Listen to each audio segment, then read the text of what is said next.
नमस्कार सभी भैयाओं को। आज हम पढ़ेंगे अगला जो बिंदु है, मौर्य प्रशासन के बाद में, मौर्य वंश के बाद मगध पर किसका शासनकाल रहा, उसके बारे में आज हम पढ़ेंगे। तो मौर्य वंश के बाद में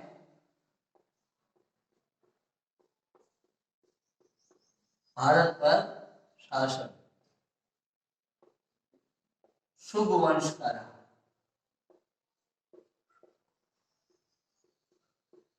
शुंग वंश मौर्य वंश का जो अंतिम शासक था, जिसका नाम था बृहद्रथ। बृहद्रथ इसका ही सेनापति था। सेनापति जिसका नाम था पुष्यमित्र शुंग।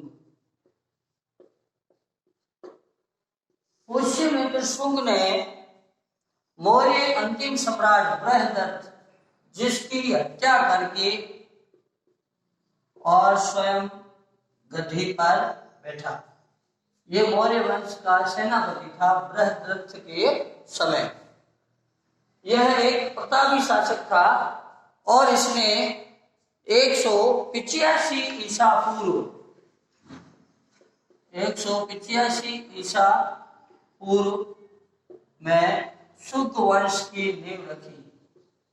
शुंग वंश की नींव रखी।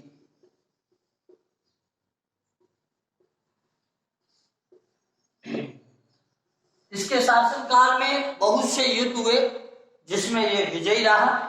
उसके बाद इसने 2 अश्वमेध यज्ञ भी किए। पुष्यमित्र शुंग ने 2 अश्वमेध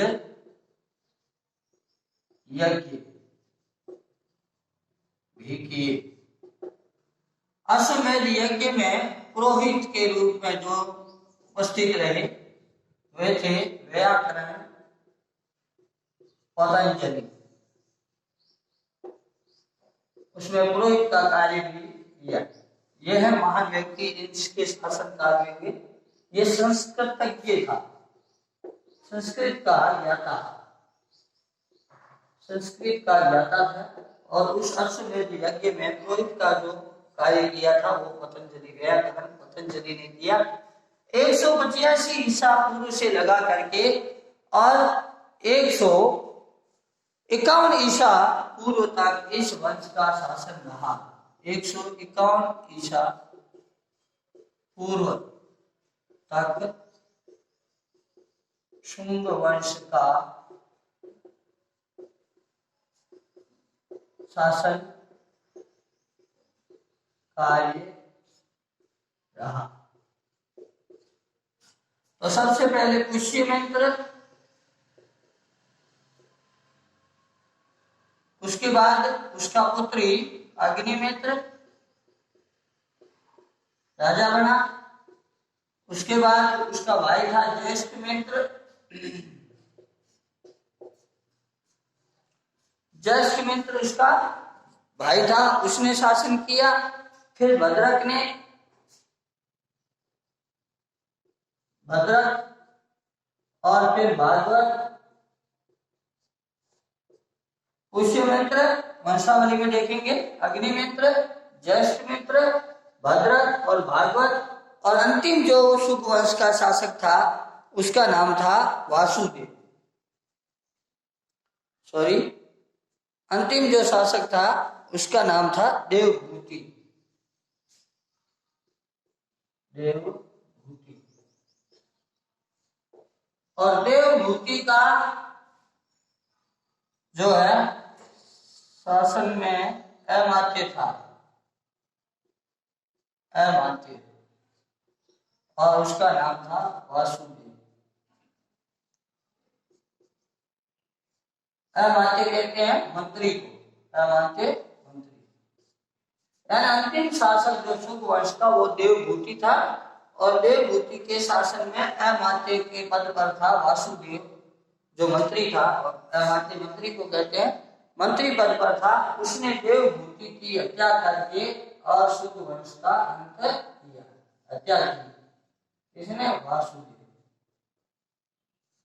वासुदेव ने देवभूति की जो है हत्या करके 73 ईसा पूर्व सिंहासन प्राप्त किया।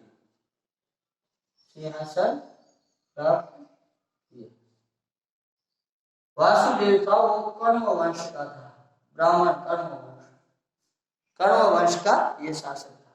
इस प्रकार से शुभ वंश का हम देखते हैं। मौर्य वंश के बाद कौन सा राजवंश राजगद्दी पर रहा? शुंग वंश।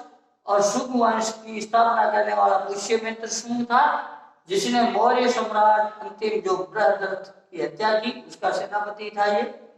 और 185 ईसा पूर्व वंश की नींव रखी शुंग वंश की, और उन्होंने कई विजय प्राप्त की, जिसमें कलिंग के राजा को हराना और यूनानियों को हराना। उसके बाद उसके शासन काल में 2 अश्वमेध यज्ञ हुए, जिसमें पुरोहित का कार्य जो है वो संस्कृत ज्ञाता व्याकरण पतंजलि ने किया। उसके बाद उसकी वंशावली में देखेंगे तो अग्निमित्र, ज्येष्ठमित्र, भद्रक, भागवत और देवभूति। और अंतिम सम्राट देवभूति जो था शुंग वंश की, उसका जो मंत्री था हेमांते वासुदेव, उसने 73 ईसा पूर्व वह हत्या करके वह स्वयं राज सिंहासन पर बैठा। तो आज का हम अध्याय यही समाप्त करते हैं।